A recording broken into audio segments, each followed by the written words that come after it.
कल्याण के इच्छुक एवं सुख शांति के इच्छुक यहाँ पर उपस्थित धर्म स्नेही भगवात्माओं, पंच प्रमिष्टि वाक्यगणोकार मंत्र जो सभी पापों का नाश करने वाला है, पुण्य का प्रकाश करने वाला है, हमारे जीवन की लंबी यात्रा को मंगलमय बनाने वाला है।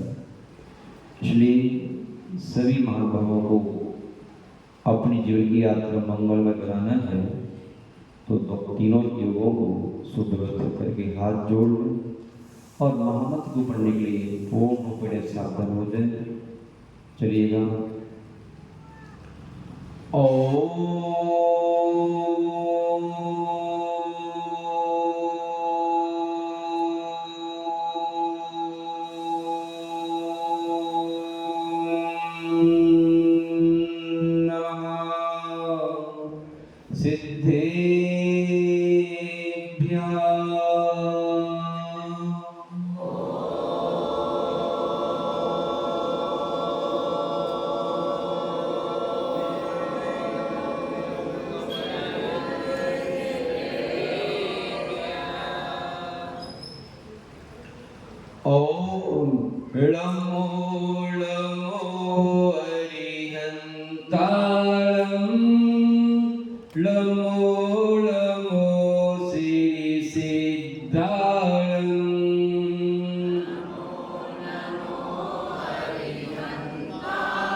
मंगलम भगवान वीरो मंगलम गौतमोमणि मंगलम कुंदकुंदातो जयधर्मोस्तु मंगलम सर्वमंगलमांगल्यं सर्वकल्याणकारकं प्रधानं सर्वधर्माणां जैनं जयकुशासनं जैनं जयकुशासनं जैनं जयकुशासनं यस्य श्रियं स्वभावति दभावि कृत्स्नकर्मणः तस्मै संज्ञानरूपाय नमोस्तु परमात्मने बोलो प्रातः स्मरणीय त्रिकाल वंदनीय परम पिता परमात्मा पंच परमेष्टि भगवान की आदिम तीर्थंकर आदंगाबाई खजरासी आदिनाथ भगवान की अंतिम तीर्थी भगवान महावीर स्वामी की परम पूज्य आचार्य भगवान पूजपा स्वामी मुनिराज की परम पूज्य आचार्य भगवान शांति सागर जी मुनिराज की परम पूज्य आचार्य भगवान विद्यानंद जी मुनिराज की परम पूज्य गुरुदेव आचार्य भगवान वसुनंद जी मुनिराज की परम पूज्य मुनि श्री सर्वानंद जी मुनिराज की तीन कमलों गुरु मुनि महाराजों की अहिंसा में विश्व धर्म की जय बोले परम पूज्य मुनि श्री 108 जिनानंद जी महाराज की जय। जय बोले परम पूज्य मुनि श्री 108 पुण्यानंद जी महाराज की जय। मुनि संघ की जय। आत्म कल्याण की इच्छुक एवं सुख शांति की इच्छुक यहाँ पर उपस्थित धर्म स्नेही भगवानों, वाचना प्रारंभ करने से पूर्व एवं वाचना सुनने से पूर्व सर्वप्रथम अपन से मिलकर के एक बार अंतरात्मा से अपने सौभाग्य की सराहना कर लें और कह दें अपने आप से एक बार, धन घड़ी यों धन दिवस यों ही, धन जन्म मेरो हो और भाग्य मेरो उदय आयो, दर्श प्रभु जी को लगे। धर्मश्री मांगो, अपन सभी वाकई में बड़े ही सौभाग्यशाली जीव हैं, जो बीतरा की प्रभु की पावन पीयूष वाणी बैरागी साधुओं की सीओं से सुनने के लिए उपस्थित हो जाते हैं, जहां हमें अपने पढ़ाई का ज्ञान कराया जाता है, ही उपाधि का ज्ञान कराया जाता है, मित्र और शत्रु का ज्ञान कराया जाता है, जहर और अमृत का ज्ञान कराया जाता है। जब हम इन सब में भेद नहीं करते और इस दोनों के स्वरूप को जाने बिना हम कई बार शत्रु को अपनाते रहते हैं, मित्रों को ठुकराते रहते हैं, जहर को अमृत मान के पीते रहते हैं, दूसरों को अपना मान के जीते रहते हैं। आशा ये होते हैं अपने जीवन की चर्या से हमें सुख मिलेगा, शांति मिलेगी, आनंद मिलेगा। परिणाम उल्टा आता है, क्योंकि अपनी दिशा विपरीत, जहां जो वस्तु है ही नहीं वो वस्तु आपको कैसे प्राप्त होगी। धर्मश्री मानव सदगुरुओं की हमारे जीवन में वही भूमिका होती है जो उस प्रकाश की है। प्रकाश के अभाव में प्रत्येक प्राणी, आत्मा वाला व्यक्ति भी अंध हो जाता है, वो अपने पराये के भेद को भूल जाता है। बस ऐसी ही दशा हमारी होती है और प्रकाश के आते ही साथ हमें अपने पराये का, अच्छे बुरे का, काश काटे का, सन्मार्ग और कुमार का ज्ञान हो जाता है कि कुमार के सन्मान है, ये जहर ही अमृत है, ये अपना ही पराया है। धर्मश्री महानुभाव, जिस वेद विज्ञान के होने पर संसार की प्रत्येक भक्तात्मा अपनी मोक्ष मार्ग पर गमन करती है, इस पृथ्वी पर आज तक ऐसा कोई भी जीवात्मा नहीं है जिसने भेद विज्ञान के अभाव में मुक्ति को प्राप्त किया हो, सुख को प्राप्त किया हो, शांति को प्राप्त किया हो, संतोष को प्राप्त किया हो, समृद्धि को प्राप्त किया हो, निराकुलता पाई हो, निर्विकारता पाई हो और आनंद की अनुभूति की हो। अनादि से लेकर आज तक जो हम संक्लिष्टता के शिकार बने हैं, आकुलता व्याकुलता के शिकार बने हैं, दुर्गति के शिकार बने हैं, एकमात्र भेद विज्ञान के अभाव है। और भेद विज्ञान का तात्पर्य है अपने पराये का ज्ञान। मैं हूं पर जब मैं को भूलकर हम पर को अपना मान लेते हैं मैं हूं, तो फिर बहुत बड़ी दिक्कत खड़ी हो जाती है। धर्मश्री महानुभाव, वे मैं कहां पर है? मैं कोई बाहर में नहीं है, मैं कहां पर है? अंदर में है। कहां पर है? और अंदर की वस्तु बाहर दिखती नहीं है, और बाहर की वस्तु अंदर जाती नहीं है, और जाती है बाहर की वस्तु अंदर, तो अंदर में उथल पुथल क्या करती थी? जब बाहर की वस्तु अंदर जाएगी तो उथल पुथल करेगी, आकुलता व्याकुलता करेगी। धर्मश्री महानुभाव, इस सदगुरु यही तो कहते हैं, बाहर सुख में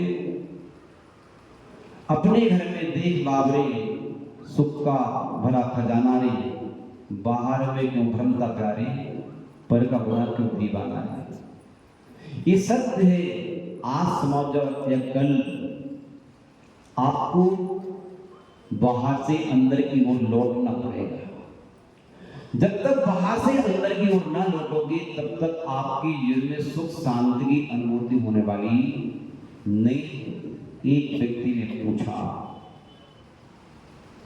ट्रेन में बैठी हुई अपने मित्र से, यात्रा बहुत दूर से हो रही थी, भैया कहाँ रहते हो? क्या पूछा?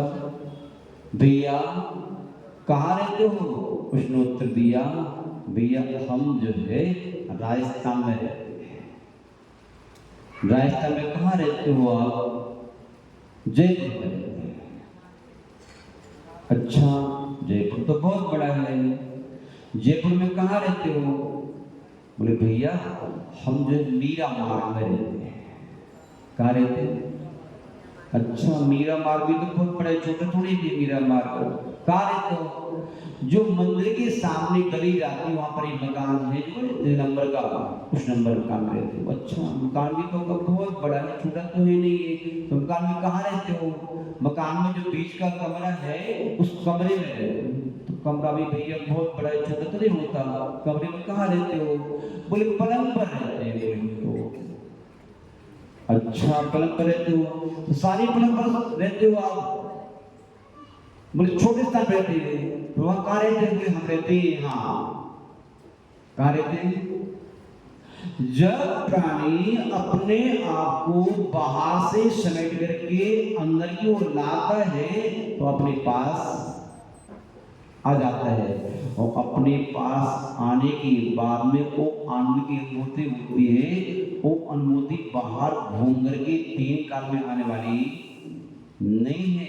महान भाव, यही काम होता है सदगुरुओं का कि वे बाहर से अंदर की ओर ले जाने का रास्ता दिखाते हैं। आपको इस बात का एहसास कराते हैं कि भैया आप जो है बाहर में मत घूमो।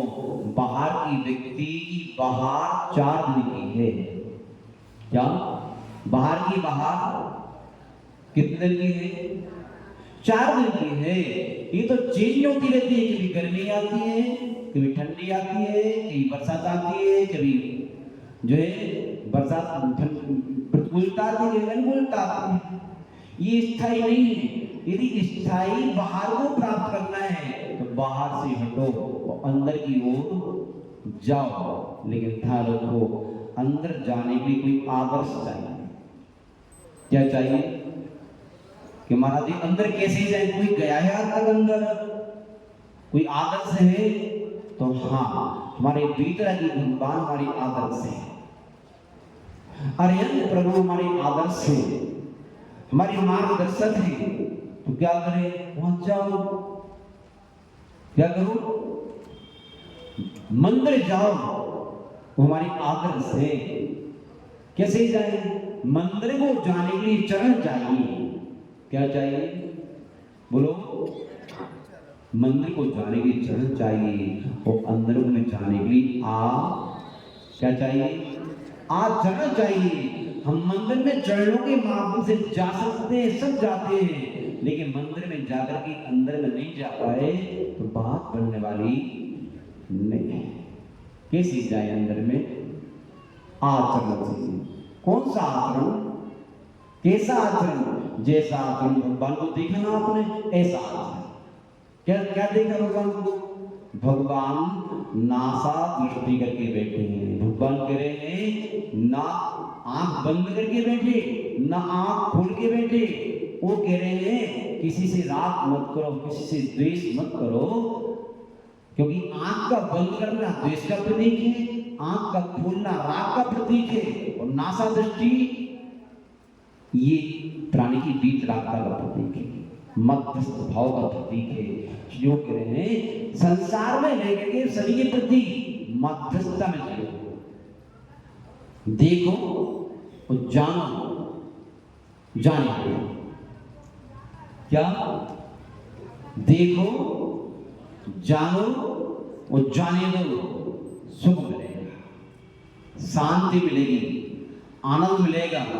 और इस विचार में स्थायी रूप ले लिया यदि, तो फिर ध्यान रखना आप अंदर में रहना सीख जाओगे। जो हम देखते हैं और जानते हैं और जाने नहीं देते, उसको हम बटोर लेते हैं अंदर में, तो बहुत बड़ी संकट, आपत्तियां, आकुलता, व्याकुलताएं हमारे घर में घर कर जाती हैं, वो शांति से रहने नहीं देती। देखा अच्छा है, बस अब उसूल प्राप्त करना ही करना है। देखा जाना अच्छा है, ये बुरा है, बुराई से निकालो, तो निकालने के प्रति आप व्याकुल बने रहते हैं। जो अच्छा है उसको पाने के लिए आप व्याकुल बने रहते हैं। लेकिन आचार्य महाराज कह रहे हैं नहीं भैया, जानो, देखो और जाने दो, उसको अंदर में स्थान मत दो, क्योंकि अंदर में स्थान बाहर की वस्तु को दे दोगे तो बाहर बनने वाली नहीं है। संसार सागर पार करने के लिए तो आपको बाहर की वस्तुओं से खाली होना पड़ेगा, बाहर के व्यक्तियों से खाली होना पड़ेगा। बाहर के व्यक्तियों को अंदर स्थान दे रखा है, जब बाहर के व्यक्तियों का स्थान अपने अंदर दे रखा है तो भगवान का आज में अंदर स्थान कैसे पाएगा? गुरु के प्रति प्रेम कैसे उमड़ेगा? तो आचार्य भगवान कह रहे हैं कि भैया भगवान की नासा दृष्टि से कह रही है कि बाहर की चेतन अचेतन वस्तुओं को, बाहर के आचरण और दुराचरण को, बाहर के मान सम्मान को, बाहर की प्रतिष्ठा प्रसिद्धि प्रभाव को आप अंदर में स्थान मत दो, क्योंकि ये सब बाहर के हैं। जो भी आंखों से दिखाई दे रहा है, जो भी कानों से सुनाई दे रहा है, जो पांचों इंद्रिय गोचर सब बाहर का है, ये अंदर का, ये बाहर की उपलब्धि बाहर वालों के लिए है, अंदर वाले के लिए नहीं। अंदर जो आपकी आत्मा है ना, बाहर की उपलब्धि का फायदा आपकी अंदर आत्मा को 1% भी नहीं है। निमित्त मात्र हो सकता है, बाहर की वस्तुओं से राग द्वेष करके आप अपनी आत्मा का हित अहित तो कर सकते हैं, बाकी कुछ भी नहीं कर सकते। इसलिए आचार्य भगवान कह रहे हैं कि देखो जानो, क्या करो? जाने दो। लेकिन हम लोग देख करके बटोरना प्रारंभ कर देते हैं। मकान बटोरो, दुकान बटोरो, पैसा बटोरो, पद बटोरो, सबके लिए बटोरो, बटोर के अंदर स्थान दे दो। जब आपका अंतरंग दुनिया की पद प्रतिष्ठा से, प्रभाव से, प्रसिद्धि से, जो है धन से, दौलत से, मकान से, दुकान से, बीवी से, बच्चे से, नाती से, पोते से अपने हृदय भर लिया है, भगवान को स्थान है ही नहीं, निरंतर उसी की याद आती रहती है, उसी की बगल में फंसे रहते हैं, तो अंदर कैसे जाओगे आप? अंदर तो गंदगी थोड़ी पड़ी, अंदर में जाने के लिए अंदर तो खाली रखना पड़ेगा। धर्मश्री महाभाव, ये भगवान की दृष्टि आपको आचरण करने के लिए कह रही है। अंदर में आप तभी पहुंच पाओगे जब आचरण करोगे। कैसा? जैसे भगवान का है, नासा दृष्टि, न राग न द्वेष, देखो जानो जाने। दूसरा, भगवान हाथ पे आप रख के बैठे हैं। कहाँ बैठे हैं? कुछ मत करो, कुछ नहीं करने का अभ्यास भी करो आप। महाराज बगैर की चैन नहीं पड़ती, महाराज जी बगैर की चैन कुछ तो करना है। बगैर किए तो महाराज जी डिप्रेशन में आ जाएंगे, महाराज जी पागल हो जाएंगे, महाराज जी परेशान हो जाएंगे। कुछ ना कुछ तो करना है भैया, करना है करो। सरकार ने आपको रिटायरमेंट दे दी है, 60 वर्ष के बाद करो, आप भगवान की पूजन करो, गुरुओं की सेवा करो, शास्त्र स्वाध्याय करो, जाप करो, तीर्थ यात्रा करो, हैं, धर्मात्माओं का उपकार करो, संयम की साधना करो और कराओ, व्रत का पालन करो और कराओ, संयम की साधना करो और दूसरों से कराओ, करो। अक्षय मना किया है, लेकिन जिन कृत्यों से पाप की वृद्धि होती हो, जिन कृत्यों से संसार बढ़ता हो, जिन कृत्यों से आपकी आत्मा असुख से असुख से जुड़ती हो, ऐसे कृत्य मत करो, ऐसा विचार मत करो, ऐसी वाणी मत बोलो। ऐसा आचार्य भगवान कह रहे हैं, क्योंकि हाथ पे हाथ रख के जो बैठे हैं, किसी से पूछो भैया ठीक है क्या करें महाराज जी, कुछ नहीं चल रहा, हाथ पे रख के बैठे हैं तो, क्यों व्यापार नहीं चल रहा, हाथ पे रख के बैठे हैं भैया, हाथ पे रख के तुम बैठ जाओगे तो बल्ले बल्ले हो जाएंगे, हैं? तो आचार्य महाराज कह रहे हैं कि भगवान की मुद्रा आपसे कह रही है आचरण करो, ऐसा जैसे हमने कर लिया, हाथ पे हाथ रख के बैठे हैं, तुम भी बैठ जाओ, नहीं बैठ पाएंगे महाराज जी, तो ऐसा करो आप 24 घंटे में आप 20 मिनट को, 25 मिनट को, आधे घंटे को, 48 मिनट को हाथ पे रख के बैठ जाए, तो नासा दृष्टि कर लिए करो, कम से कम अभ्यास तो कर लो हाथ पे हाथ रख के बैठने का, है? हम हाथ पे हाथ रख करके बैठने का अभ्यास भी नहीं करते, तो फिर अंदर कैसे जाओगे, हैं? अंदर कैसे जाओगे? बोले महाराज सोचते तो बहुत थे लेकिन कर नहीं पाते, तो सोच ऐसी बात बनती नहीं है। औषधि खाने की सोचो, औषधि नहीं खाओगे स्वस्थ न हो पाओगे क्या? दुकान पर जाने की सोचोगे, दुकान नहीं जाओगे, व्यापार नहीं चलेगा। ऑफिस जाने की सोचोगे, ऑफिस नहीं जाओगे, रिटायर्ड आपके लिए क्या कर दिया जाएगा, सस्पेंड कर दिया जाएगा। किसी की शादी में जाने की सोचोगे, नहीं जाओगे तो व्यवहार टूट जाएगा, वो नहीं आएगा तुम्हारे यहाँ, वो भी कहेगा हम भी सोच रहे थे नहीं आ पाए। समझ में आ रहा है? सोचो मत, सत्कर्म करने की करो, बिगड़ की बात बनेगी नहीं। क्या करो? हाथ पे हाथ रख के बैठो, तन से भी बैठो, मन से भी बैठो। ऐसा नहीं हाथ पे रख के तन से तो बैठे गए, मन बैठा है बाजार में, सोच रहे हो दुकान पर वो आ गया होगा, वो आ गया होगा, ऐसा करना है वैसा करना है, ये नहीं। मन से भी बैठो, मन को भी बिठा लो यहाँ पर। कई बार क्या होता है, तन से तो बैठ जाते हो, ये तन से बैठने के बाद में मन बाहर ही घूमता रहता है, मन दुकान पर जाता रहता है, मन शत्रु के बारे में सोचता रहता है, उसने ऐसा कह दिया था, उसने ऐसा कर दिया था, मैं ऐसा करूंगा, ऐसा करूंगा। दुनिया के दांव पे चलते रहते हैं, वो दांव पे चलते रहते हैं, इसमें बहुत बड़ा घाटा है। दुनिया तारीफ करते रहती है, हाथ पे रख के बैठते हैं, हम बाहर घूमते रहते हैं, छल बहुत बड़ा। और पानी से बैठो, मौन धारण कर लो, कुछ भी हो जाए, बोलना नहीं है, न इशारा करना है, न हाथ हिलाना है। एक मूर्ति की भांति मुर्दा बन जाओ, जिस प्रकार मुर्दा किसी भी अच्छी बुरी क्रिया का प्रतिकार नहीं करता, ना गर्मी का, ना सर्दी का, ना भूख का, ना प्यास का, ना ठंडी, ना गर्मी का। सांप आ जाए, बिच्छू आ जाए, कुछ हो जाए, कम से कम बड़ी बड़ी व्याधियों का प्रतिकार न करो तो करो, छोटी मोटी व्याधि का प्रतिकार तो न करो। अनुकूलता में बैठ करके आप जो है क्या करो, हाथ पे हाथ रख के बैठो। तो इस प्रकार बैठने का आचरण करोगे यार, देखो पैर पे पैर रख के बैठने की, चलना नहीं, कहीं बाहर मत जाओ, भगवान की मुद्रा कह रही है क्या, बाहर में मत जाओ, अंदर रहो। धर्मश्री महानुभाव, जब अंदर में जाना है तो क्या करना है कि मंदिर में आने की जगह, और अंदर जाने के लिए क्या करना है, क्या चाहिए? पूरी बातों से बात बनने वाली नहीं है, मात्र इष्टोपदेश पढ़ के, सुन करके, सुना करके आप अंदर में जा नहीं सकते। और हम लोग इतना करने मात्र से अपने आप को ज्ञानी, ध्यानी, धर्मात्मा, पुजारी और सही में मान लेते हैं, तो ये हमारा मानना भ्रम है। समय समय पर अभ्यास भी करते रहा करो, आधा घंटे 1 घंटे बैठ करके अपनी आत्मा के पास बैठा करो। हम संसारी प्राणी पर बहुत बैठते हैं, लेकिन अपने पास, अपनों के पास बैठने का टाइम आपके पास नहीं है। क्योंकि बाहर में जाने से बाहर वाले जानते और अंदर में रहने से अंदर वाले जानते। और हम बाहर वालों से परिचय बढ़ाना चाहते हैं, अपना क्या करना चाहते हैं, बाहर वालों से अपना परिचय बढ़ाना चाहते हैं कि सब हमें जाने और हम सबको जाने। यदि ये बात चल रही है तो बाहर वाले की परिचय बढ़ जाएगा। आपके अंदर में जो है कीड़े मकोड़े घर कर लेंगे, सांप बिच्छू घर बना लेंगे, कचरे से घर फट जाएगा। तो क्या करो, अंदर में जाओ। क्या जाओ? और अंदर में जाने का तरीका यही है, क्या करो, आचरण करो। ये कौन सिखाता है? ये हमारी सद्गुरुदेव सिखाते हैं। कौन सिखाते हैं?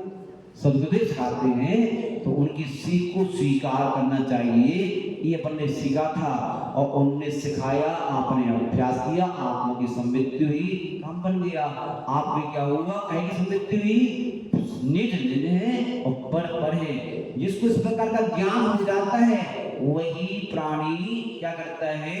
मोक्ष सौख्यम निरंतरम, वह मोक्ष को जानता है कि मोक्ष में सुख कैसा होता है। मोक्ष में सुख रात का नहीं, बीत रात का होता है। क्या वो कहीं का होता है? मोक्ष में सुख बाहर का नहीं, अंदर का होता है। मोक्ष में सुख नश्वर नहीं, शाश्वत होता है। महान भाव, उस मोक्ष को गुरु के माध्यम से प्राप्त हो सकता है। बोले नहीं, अकेले गुरु से नहीं। गुरु मात्र आपके अंदरन की गुरु का रास्ता दिखाते हैं। जब तक आपके अंदरन का गुरु, आपकी आत्मा रूपी गुरु जागृत नहीं होगा, तब तक बात बनने वाली नहीं। बाहर का गुरु तो मात्र निमित्त मात्र है। आचार्य गुरु ने दूसरी गाथा में कहा था कि भैया वो जो गुरु है, आपकी आत्मा ही आपका गुरु है। सही मायने में व्यवहार से बाहर के गुरु, व्यवहार से बाहर गुरु, जो बाहर के गुरु व्यवहार से गुरु है, लेकिन वास्तविकता में ये आपके गुरु नहीं। वास्तविकता तो आपकी आत्मा ही आपका गुरु है। क्यों? क्योंकि वह आत्मा ही अपने में मोक्ष सुख की अभिलाषा करती है। गुरु से जान तो लिया, लेकिन अभिलाषा कौन करेगा कि मुझे भी प्राप्त हो? कौन करेगा अभिलाषा? शरीर करेगा? नहीं, आत्मा करेगी। जब अपने में, बाहर में नहीं, बाहर में सुख नहीं मिलता, मोक्ष का सुख, मोक्ष का सुख तो अंदर में ही मिलता है। तो अपने में मोक्ष की अभिलाषा करने वाली आत्मा, और उस मोक्ष के प्राप्ति में जो साधन सामग्री है, अंतरंग सामग्री और बहिरंग सामग्री, वो दोनों प्रकार की सामग्री है, उसका ज्ञान भी आत्मा ही करती है। आत्मा के अलावा अन्य कोई वस्तु, आपका शरीर का ज्ञान नहीं करता। शरीर तो साधन है। आपकी आंख देखती है, आपको भ्रम है। यदि आपके शरीर में आत्मा न हो तो आंख देख नहीं पाएगी। आपके शरीर में आत्मा न हो तो कान सुन नहीं पाएगी। आपके शरीर में आत्मा न हो तो आप बोल नहीं पाएंगे। कौन बोल रहा है? आत्मा बोल रही है, आत्मा देख रही है, आत्मा सुन रही है, आत्मा ही अनुभूति कर रही है। इस शरीर तो साधन है मात्र, देखने वाली तो आत्मा है। आत्मा ज्ञानी है, शरीर तो अज्ञानी है। ये तो जड़ है। यदि कोई कहे कि चश्मा देखता है, भाई चश्मे के माध्यम से आप देख सकते हो, ये चश्मा देखता है क्या? नहीं देखता। एक विद्यार्थी था कि जो है देहात का, उसने देखा एक महाशय जी को चश्मा लगा के अखबार पढ़ रहे थे, पुस्तक पढ़ रहे थे अंग्रेजी की। उसने सोचा कि लगता है चश्मा पढ़ने का है, कहे का है, तो मैं भी लाऊंगा जयपुर से चश्मा, मैं भी पढ़ा करूंगा। पहुंच गया दुकान पर, पोस्ट देखा, चश्मे की दुकान है, मेरे पकड़े है, कहाँ पर मीरा मार्ग में है। पहुंच के भैया ऐसा करो कि चश्मा दे दो, पढ़ने का बड़ी जवाब। उसने ये चश्मा दिखाया, वो चश्मा दिखाया, बहुत सारे चश्मे दिखाए। और चश्मे दिखाने के बाद में क्या हुआ? वो कह रहे ये भी ठीक नहीं, ये भी ठीक नहीं, ये भी ठीक नहीं, पढ़ने में आ ही नहीं रहा। बोले पढ़ने में नहीं यार, आप पढ़ के जानते हो नहीं जानते हो? पढ़ के जानता हो चश्मा क्यों नहीं निकाले हो? पढ़ अरे कि जानता होता तो चश्मा क्यों लेता? बोले भैया चश्मा से दिखता मात्र है, हमारा ज्ञान अंदर में तो पढ़ पाओगे आप। ऐसे ही क्या है, ध्यान रखो कि बाहर की आपका शरीर चश्मा मात्र है, दिखता जानता कौन है? आत्मा है। यही आचार्य लोगों ने दूसरी कथा बताया था कि उसका ज्ञान भी आत्मा करती है और स्वयं ही प्रोक्ता, और आपकी आत्मा ही उस अभिष्ट की सिद्धि के लिए, उस अभिलाषा की पूर्ति के लिए प्रयत्न भी, पुरुषार्थ भी, प्रवृत्ति भी कोई आत्मा ही करती है। कौन करता है? आत्मा। शरीर तो नौकर है, खटका दबाव चलेगा, है? आत्मा ही करती। इसलिए कहा, बोले आत्मैव गुरुरात्मा, आपकी आत्मा ही आपकी गुरु है। अच्छा, आत्मा ही आपकी गुरु है तो अगली पंक्ति में बहुत अच्छी बात कह दी कि भैया फिर बाहर के गुरु बोले निमित्त मात्र है। क्या कहा? निमित्त मात्र है। जो है निमित्त होता है, उपादान होता है। अगले निमित्त से काम नहीं बनता। निमित्त आपको मार्ग दिखा सकता है, मार्ग पर चला नहीं सकता है। ऐसे गुरु मार्ग दिखाते हैं, चलना तो आपको पड़ेगा।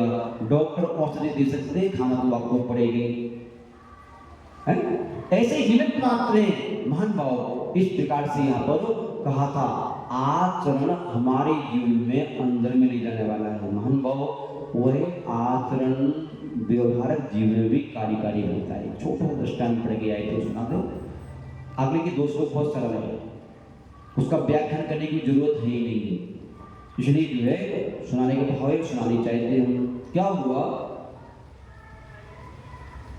कि अध्यात्म और आप पढ़ रहे हैं, लेकिन अध्यात्म की पढ़ने के साथ साथ में शिष्टाचार, सदाचार, सद्व्यवहार भी आपके ही काम करता है। व्यवहारिक जीवन में भी आचरण काम करता है और आध्यात्मिक जगत में भी आचरण काम करता है। आचरण की बगैर बात बनने वाली नहीं। महान बाप एक महाशय जी थे, उनका मकान एक सुनसान जंगल की में था, जहां पर आने वाले यात्री हजारों यात्री वहां से निकलते थे। पुराने जमाने का समय एक बहुत बड़ा जो है स्थान घेर रखा था, जहां पर गाय भैंस आदि भी थी, रहता था व्यक्ति। बहुत सारे लोग निकलते थे, सुनसान स्थान था, कोई था ही नहीं। उसके मन में पाप आया कि इतने सारे व्यक्ति निकलते हैं और दिन में यदि 2-4 व्यक्ति को लूट लिया तो बहुत सारा काम बन जाएगा हमारा। तो एक ही काम होता था, लोगों को लूटना और रुपया पैसा छीनना। बहुत समय बीत जाने के बाद में वो व्यक्ति यात्रा पर गया। जो यात्रा से लौट के आ रहा था उसको भी रात्रि में लेट हो गया, जंगल में फंस गया, सुनसान स्थान। अब फंस गया तो वहां पर एक आगे बढ़ने को हुआ तो एक झोपड़ी बाजू में थी। झोपड़ी से आवाज आई, भैया आगे मत जाओ, जंगल बहुत जाना है, रात्रि ही बिताना यहाँ आ जाओ। उस आखिरी आवाज को सुनकर के वह व्यक्ति वहां चला गया। जैसे वह पहुंचा तो वहां के परिवारी जन बड़ी धर्मात्मा, सरल सहज सेवा भी थे। बोले भैया अब रास्ते से आए, थक गए होगे आप, थोड़ा नहा धो लो और मैं भोजन तैयार करती हूँ, भोजन कर लो आराम से और आराम से करो। दूध लगने वाला है, दूध भी पी लो, आप चाय भी पी लो, वो करेंगे। ये सब करने के बाद में नहाया धोया, भोजन किया, चाय पी, दूध पिया और फिर शाम को सारे परिवार के व्यक्ति, बच्चों से लेकर के वृद्ध तक, उस परिवार को हम इस पृथ्वी का स्वर्ग मानते हैं। जिस परिवार में नाती पोतों से लेकर के बाबा तक शाम को ऐसा बैठते हैं और धर्म की चर्चाएं करते हैं, टीवी बंद करके, मोबाइल बंद करके, उस परिवार को धरती का स्वर्ग मानते हैं। और जिस परिवार में आते सा 4 भाई आदि साथ अपने अपने कमरे में घुस जाते हैं, मम्मी पापा घुस जाते हैं, किसी मतलब नहीं है, उस परिवार को हम इस पृथ्वी का क्या मानते हैं, समझ गए होंगे। कैसे फायदा है आप समझना। प्रेम नहीं, सद्भावना नहीं, इसलिए नहीं है। एक साथ रहकर के भी एक दूसरे से सहानुभूति नहीं है, वो काहे का घर? जंगल अच्छा है, हिरन से मित्रता करोगे वो अपना पूछ रहा था वो आएगा, उससे मन लगेगा आपका। आजकल लोगों ने इसलिए कुत्ते पाल रखे, ये कुत्ते अच्छे 24 साथ में रहते हैं, वफादार होते हैं। किसी ने पूछा कुत्ते और इंसान में क्या अंतर है? बोले ये अंतर है, कुत्ते को 3 दिन खिलाओ तो 3 हफ्ते पूरे दिन में याद करता है, और इंसान को 3 बरस तक खिलाओ तो 3 दिन में भूल जाता है। कुत्ते और इंसान में ये अंतर है। ये इंसान कितना भी करो स्वार्थ से दूंगा सब भूल जाएगा, लेकिन वे बड़ वफादार होते हैं। धर्मश्री महानुभाव वो परमात्मा जो है धार्मिक परिवार था, सब शाम को शास्त्री बैठे और महाशय जी को भी एक स्थान दे दी, भैया आप भी बैठे। और उन्होंने क्या किया, धर्म शास्त्र को भूल लिया और स्वाध्याय करने बैठे। विषय चला क्रम सिद्धांत का कि इस पृथ्वी का प्रत्येक जीवात्मा अकेला आता है, अकेला जाता है। प्रत्येक जीवात्मा को अपने अपने कर्मों का फल भोगना पड़ता है। कर्मों का भी बंटवारा नहीं होता, वस्तु का बंटवारा होता है, व्यक्ति का बंटवारा होता है, धन का बंटवारा होता है। देखो मर्यादा पुरुषोत्तम राम, सीता और लक्ष्मण सो अपने विभाग से अपनी जगह पे इस प्रकार का स्वाध्याय हुआ। इसलिए हम सभी के लिए एक परिवार में रहने के बाद भी अपनी भावनाएं अपनी अपनी निर्भर रखना चाहिए। आपका धर्म अलग है, आपका संयम अलग है, आपकी भावना अलग है, आपके विचार अलग है। सबको अपने अपने विचारों से, अपने अपनी भावनाओं से, अपने अपने प्रसाद से, अपनी अपनी प्रवृत्ति से पुण्य पाप का संचय होता है। कोई साथ जाता है, कोई साथ में नहीं जाता। स्वाध्याय करने के बाद में विराम दिया और आधा घंटे तक उन्होंने भजन कीर्तन किया, जहां मजीरा उठाए, ढोलक उठाई और बस चल रहे भजन पढ़ते पढ़ते पसीना पसीना हो गए। बहुत मस्ती पूर्वक भगवान का भजन किया और भजन करने के बाद में सबने एक एक नमोकार की जाप की शांति के साथ में, जैसे वहां कोई हो ही ना। 20-25 व्यक्तियों का परिवार होने के बाद भी शाम स्वाध्याय किया, भगवान का भजन किया, अपने आप में उसमें एक अभूतपूर्व आनंद की अनुभूति उस व्यक्ति को हुई। उसे लगा जीवन तो एक है, मैं क्या नार के जीवन जीता हूं? ऐसे ही सुनसान जंगल में तो मेरा मकान है, मैं भी तो ऐसे ही राहगीरों को बुला कर सहयोग कर सकता हूं, मैं भी तो भगवान का भजन करता हूं, मैं क्या भूखा मरता हूं क्या? मैं कैसे जीवन नहीं जी सकता? मेरा जीवन पानी का बंधुजी तो है, कोई अजन्म अमर हो गया आया हूं नहीं, मुझे भी ऐसे ही जीवन जीना है और मुझे दुष्ट भक्तियों को छोड़ कर की समीचीन प्रकृति को अपनाना है, और जिससे सुख आएगा, संतोष आएगा, समृद्धि आएगी, यश फैलेगा और परलोक सुधरेगा। उस व्यक्ति ने संकल्प ले लिया कि मैं भी ऐसे ही जीवन जीऊंगा। घर जाते साहब उसने ऐसा ही किया। इस प्रकार के आचरण को उसने अपनाया। उसके आचरण से खुश होकर के बहुत सारे यात्री उसको बहुत सारा देखे जाते थे, भैया बहुत बड़े आदमी। और एक सेकंड यहां तक किया कि अपनी संपत्ति से उसके यहाँ बहुत बड़ा स्थान बना दिया कि आप ऐसे स्थान पर हैं, जंगल में राहगीर आते हैं, उनको ठहरने के लिए बहुत बड़ा एक बिल्डिंग बना दिया। और उस बिल्डिंग पर 100-200 व्यक्ति ठहरने का स्थान बना दिया। उसी के बेटे को वहां का व्यवस्था सौंप दी।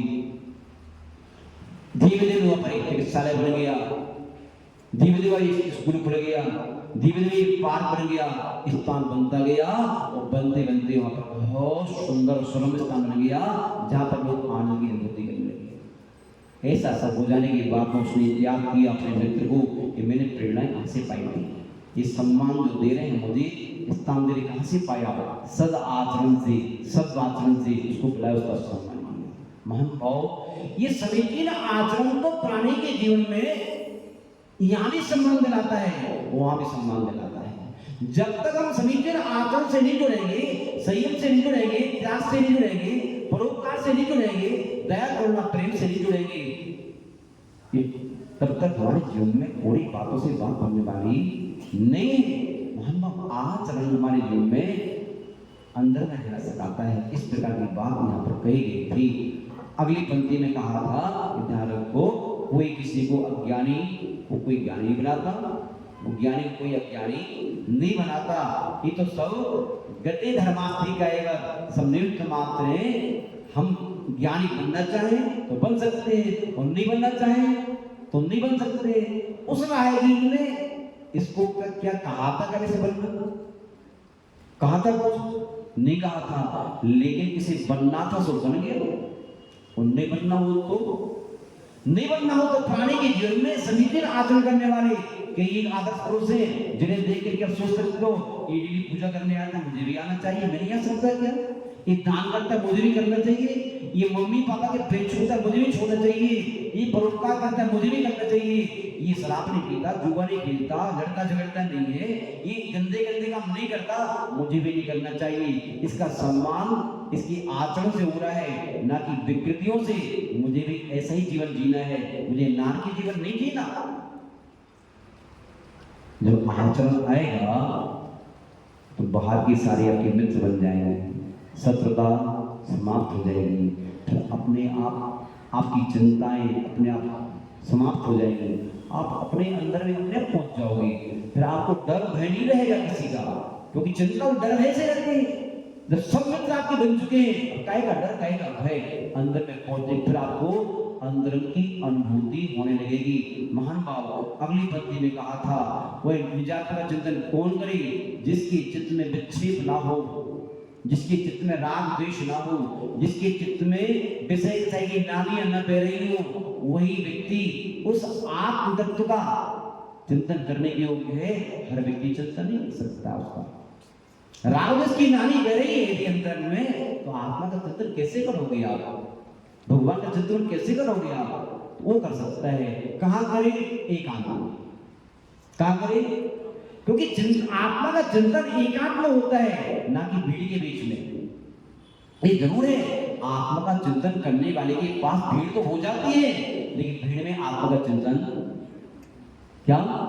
जो आत्मा के चिंतन में डूबा होता है, आत्मा के काम में लगा होता है, उसके पास भीड़ मिला आती है। जैसे फूल के ऊपर भौरे मरदाते हैं, ऐसे उस आत्मक व्यक्ति के पास अपने आप बिना बुलाए निस्वार्थ भाव से, क्योंकि हम जब स्वार्थ भाव से आपको कुछ करते हैं तो स्वार्थ भाव से वो आते हैं, हम निस्वार्थ भाव से अपनी आत्मा का चिंतन कर रहे हैं तो निस्वार्थ भाव से वो आते हैं। एक महाशय जी बोले थे, महाराज जी हम फलाने महाराज जी के हर वर्ष जाते हैं, हर वर्ष देके आते हैं, लेकिन वो हमें जानती नहीं है, हम तो नहीं जानते, दूर से देख लेते हैं, देख करके कर करा के आ जाते हैं, काम नजर जाते हैं घर से। ऐसे महान भाव तो जो है ऐसे करना, क्या करना? जो आत्मा को तो अपने आप तत्व में आप स्थित हो जाओगे। तो आप तत्व में स्थित होने के लिए आपको क्या करना पड़ेगा? अपने अंतरंग को राग द्वेष की नालियों को साफ करना पड़ेगा। ये सब तब स्थिति बन पाएगी। स्थित होना मुश्किल ही। फिर क्या करो? आलस छोड़ करके स्थित हो गए तो आलस छोड़ करके अपनी आत्मा का चिंतन करो, ध्यान करो। उससे क्या होगा? उससे जो होगा, दो श्लोक जो है एक चीज, इन दो श्लोकों को एक साथ पढ़ लेते हैं। एक साथ पढ़ करके इसका अर्थ हो जाएगा। समय भी आपको हो चुका है। महान भाव यहाँ तक पहुंचने के लिए हमारी इतनी बात आपको बताना पड़ेगी, बताना जरूर। वैसे आप जानते हो, आप इस बात में नहीं जानते, आप सब जानते हो, लेकिन बात आ जाती है आचरण की। क्या जाती है? बोले हमारे आचरण की बात करो। वैद्य ने हाथ देखा, व्यायाम का कहा, परहेज का कहा, औषधि का कहा। बोले वैद्य को ऐसा इलाज है, आप ही पैसे ले लो हमसे, औषधि आप खा लेना, व्यायाम आप कर लेना, परहेज आप कर लेना, स्वस्थ में हो जाएगा। तो ऐसी बात टाइम नहीं है अपना व्यायाम करने के लिए, ना व्यायाम करने के लिए, ना परहेज करने के लिए। नींद बताती है, सोए से घूमने कैसे जाऊंगा? तो भैया जैसे आपके स्वास्थ्य के लिए आपको ही औषधि खाना पड़ेगी, आपको ही व्यायाम प्राणायाम करना पड़ेगा, आपको ही परहेज करना पड़ेगा, तब स्वस्थ होगी। ऐसी स्वस्थ अर्थात अपनी स्व की आत्मा, अपनी आत्मा में डूबने के लिए स्वस्थ का तात्पर्य क्या? अपनी आत्मा को अपनी आत्मा में अस्त करने के लिए, बोले सूर्य डूब गया है, अपनी आत्मा को अपनी आत्मा में अस्त करने के लिए, डूबने के लिए आपको क्या करना पड़ेगा? आचरण करना पड़ेगा। कैसा करना पड़ेगा? जैसे वो राहगीर ने वो जैसा आचरण किया था सम्मान मिला, ऐसे ही आप भगवान के मंदिर जाते हो तो भगवान जैसा आचरण करना पड़ेगा, तो भगवान की स्थिति बन सकती है। गुरुओं का आचरण करोगे तो गुरुओं की स्थिति बन सकती है, और संसारी प्राणी का आचरण करोगे तो जैसे वो भटक रहा है वैसे तुम भटकोगे, जैसे दुखी हो रहे वैसे तुम होगे। महाराज सब तो करते हैं महाराज जी, सब तो करते हैं सब महाराज जी, सब करते हैं तो उन्हें मिलता है, और तुम करोगे तो मेरे ये साथ। अब तुम्हें क्या चाहिए तो देख लो आप अपना, ठीक है ना। अब पुस्तक निकाल लो, 42वें श्लोक, 22 पृष्ठ और 37वां श्लोक चलिएगा। यथा यथा शमायाति, जोर से बोलो, श्लोक बहुत सरल है, पढ़ने में ही आनंद आएगा। यथा यथा समायाति संवित्तौ तत्त्वमुत्तमम् तथा तथा न रोचन्ते विषयः सुलभा अपि।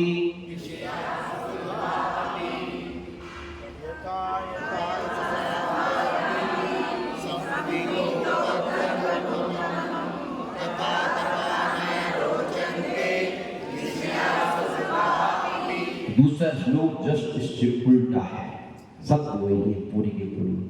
यथा यथा न रोचन्ते विषयः सुलभा अपि तथा तथा समायाति संवित्तौ तत्त्वमुत्तमम्। चलिए पढ़िए।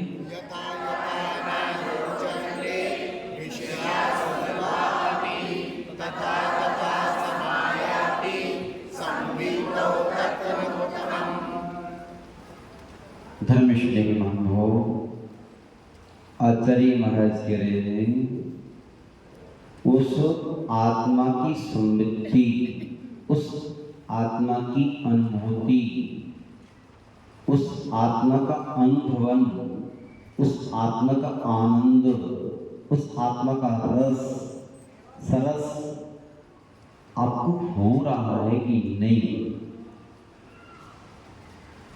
ये मात्र बातों से मालूम नहीं चलता है। आत्मा का घन आनंद है, ये कैसी बात नहीं, क्या आनंद आता है, और क्या आनंद आता है, इन बातों से बात बनती नहीं है। ये तो आपका आचरण बताता है कि वो समृद्धि हो रही है कि नहीं। यदि आप बाहर की ऊहा से, बाहर के राग रंग से, बाहर के पांचों इंद्रियों के विषयों से प्रभावित हो रहे हैं, बाहर की मान सम्मान से अपमान से प्रभावित हो रहे हैं, मान लेना हमें आत्मा की समृद्धि नहीं हो रही।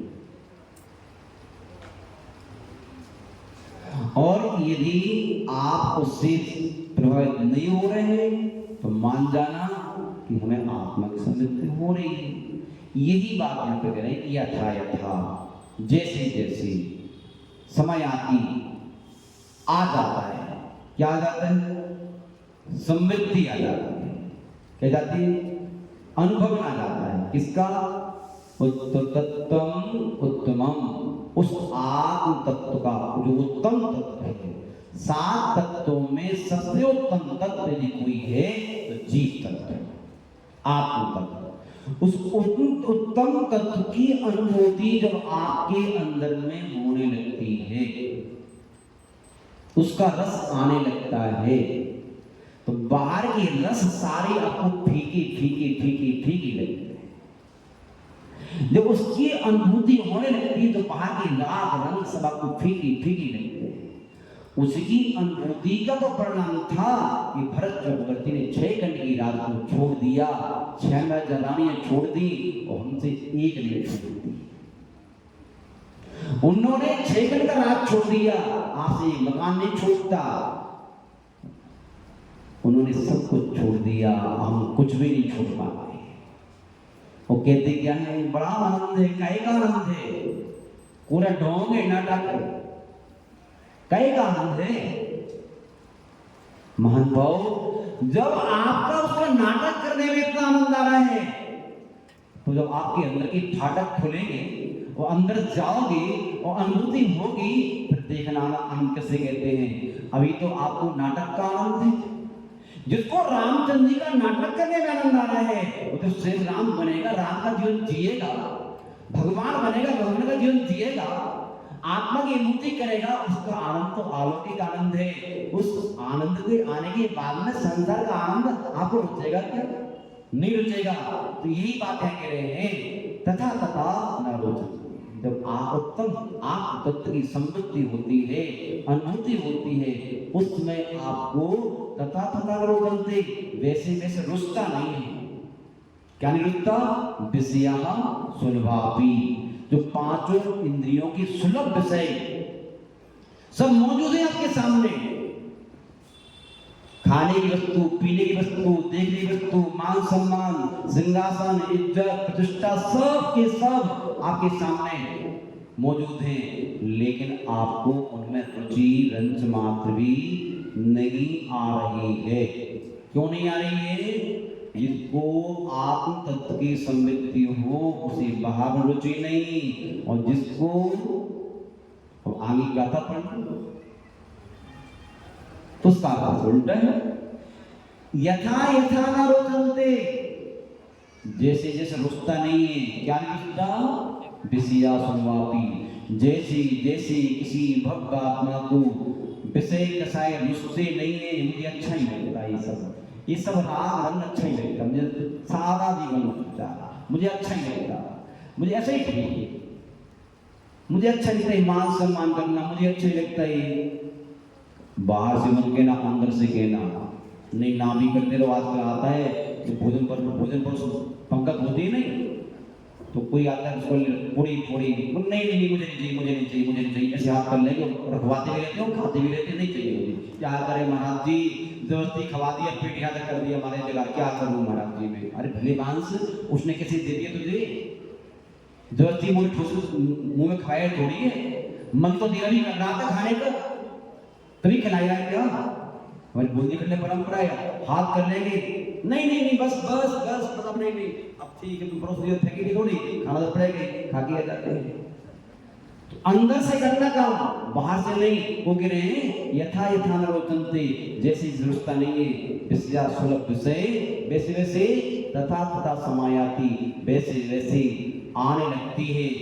क्या? संवित्तौ, वो अनुभव होने लगता है, कहेगा उत्तम तत्व का अनुभव होता है। जब हम बाहर की विषयों में रुचि बनाएंगे तो अंदर में रुचि आएगी, और अंदर की रुचि बढ़ाएगी तो बाहर की रुचि अपने आप समाप्त हो जाएगी। तुम्हें कुछ नहीं करना है। आपके कमरे में अंधकार है तो अंधकार से लड़ना नहीं है, अपने कमरे दीप जलाना है। क्या जलाना है? लोग कहते हैं महाराज जी सोनगढ़ी लोगों ने इतने साफ भर दी, ऐसा कर दिया, वैसा कर दिया, वैसा करते हैं, तो तुम क्या करते हो? अपने बढ़िया वाले साफ छुपा के रखवाओ, तो जाएंगे। हम कुछ करेंगे नहीं और तुम कुछ करोगे नहीं भैया। हमें तो क्या करना है, जब तक हम शुद्ध नहीं जा पा रहे हैं तो अपने आप को शुभ से जोड़ दो, अशुभ अपने आप भाग जाएगा, है कि नहीं? तो क्या करना है? अपने आप को शुभ से जोड़ने का प्रयास करना है। समय आपको हो चुका है, अपनी वाणी को यहीं विराम देते हैं। आपका आज 15 मिनट आज फिर जाना हो गया है। जिन वाणी की ज्ञान से सूर्य लोग का लोग सो वाणी मस्तक रसला देते लोग, हे जिन वाणी भारती सो देखो दिन रैन, जो तेरी शरण है सो पावे सुख चैन, देव भजु वरुण कंगुर श्रीवाद ग्रंथ, दया धर्म पालो सदा कहीं मोक्षापन, सब मंत्रों का सार है महामंत्र नमोकार, याते हम समय जप नमोकार नमोकार मंत्र।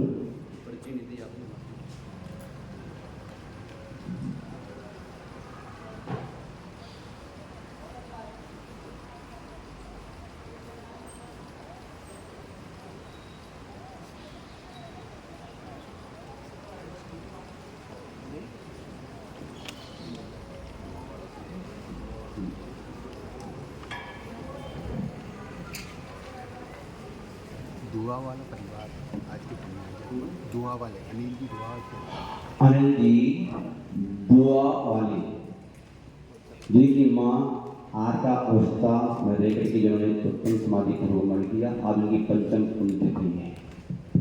इस पूरे परिवार की सदस्यों के लिए अंतरात्मा से बहुत बहुत आशीर्वाद देना चाहेंगे।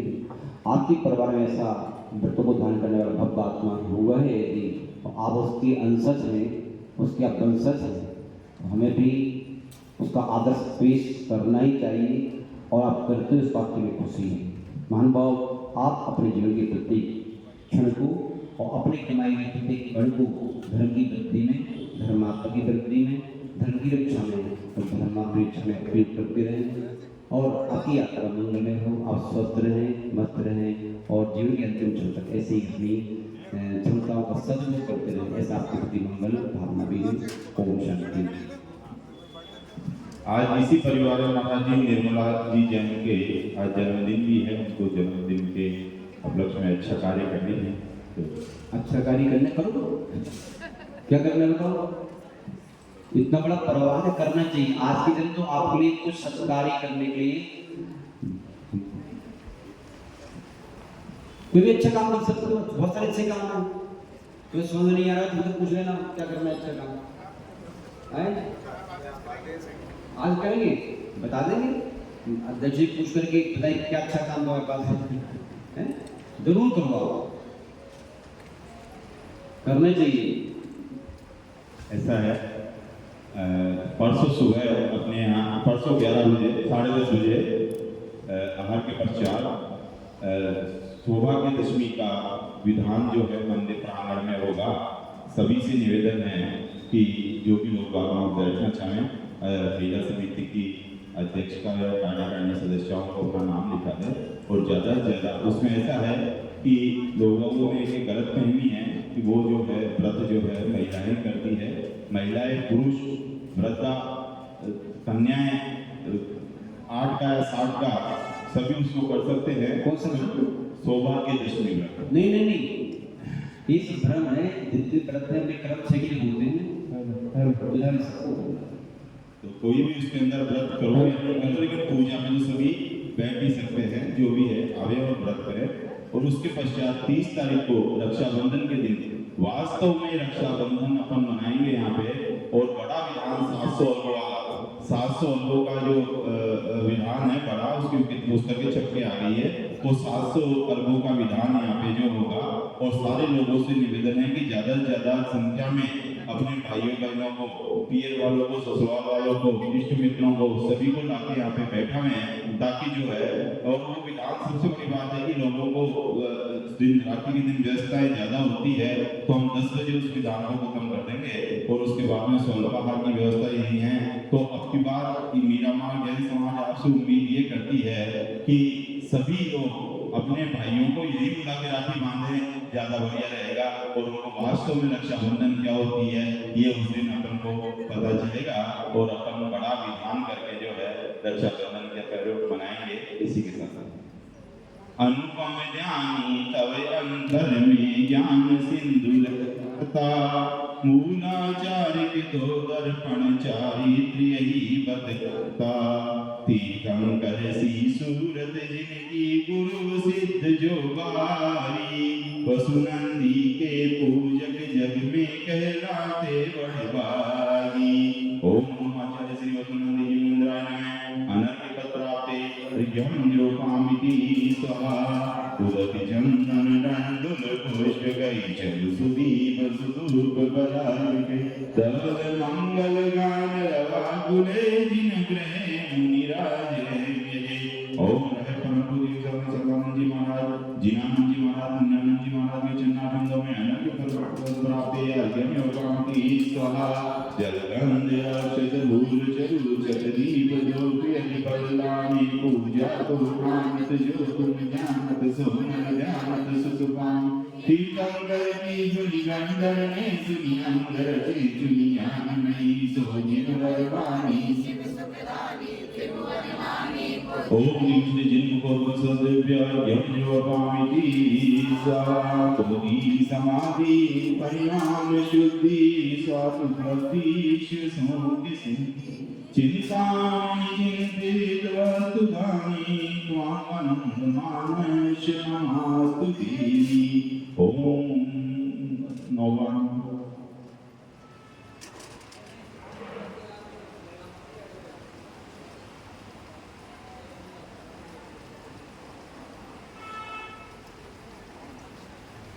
महाराज